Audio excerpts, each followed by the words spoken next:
CMR shopping mall మన height Nagar లో భాగ్యలతా కమాన్ పక్కన ఫిబ్రవరి 29న ప్రముఖ సినీ తారలచే గొప్ప ప్రారంభం. సార్ మరి నువ్వు ముఖ్యమంత్రి అయితే మరి మా సంగతి ఏందని నేను ఒక మాట చెప్పదలుచుకున్నా.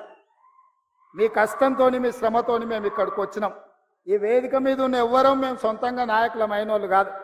మీరు కష్టం చేస్తేనే మేము అయినోళ్ళం. మరి మన కండ్ల ముందల ఇప్పుడే పార్లమెంట్ ఎలక్షన్ ఉంది. పార్లమెంట్ ఎన్నికల్లో మీరు కష్టపడితేనే ఢిల్లీకి 14 మందిని దోలుతాం మనం. ఇవాళ ఇప్పుడే పేడముద్దు బోడిలింగానికి సవాల్ ఇస్తుంది, ఒక్క సీట్ కూడా నీకు రాని అని. మరి ఇది నా ఒక్కంతో అవుతుందా? మీ అందరు సహకరిస్తేనే కదా, మీరందరు తోడుంటేనే కదా. మరి మీరందరు కష్టపడితే, మీరందరూ తోడుంటే, రేపటి ఎన్నికల్లో మీరు కట్టెపట్టుకొని తిరిగితే 14 ఎంపీలను గెలిపించే బాధ్యత సోనియమ్మకు మేము మాటిస్తాం. మనం అందరం కష్టపడదాం. కానీ అంతటితో మన బాధ్యత తీరలే. వాస్తవంగా నా బాధ్యత ఎంపీలను గెలిపించడంతో తీరలే, మా మంత్రుల బాధ్యత ఎంపీ ఎన్నికలతో తీరలే.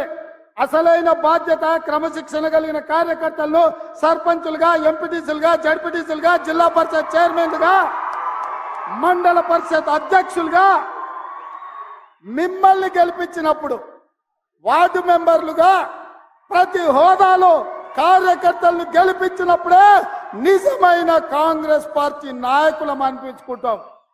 రాబోయే ఎన్నికల్లో మీకోసం, మిమ్మల్ని గెలిపించడం కోసం ఈ ప్రభుత్వం, మా నాయకత్వం పనిచేస్తుందని చెప్పి నేను ప్రతి కార్యకర్తకు నేను మాట ఇయ్యదలుచుకున్నా.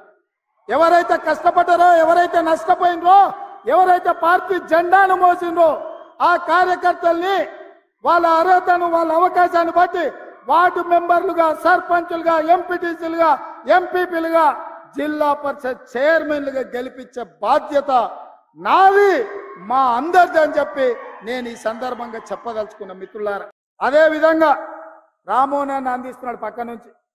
అన్నా, ఇప్పుడు పథకాలల్లో మనం గ్రామాలలో ఇందిరమ్మ కమిటీలు వేయాలి, ఎందుకంటే కష్టపడ్డోళ్ళ చేతులు ఉంటే ఊర్లో ఎవరికేమి ఇవ్వాలనో తెలుస్తుందని.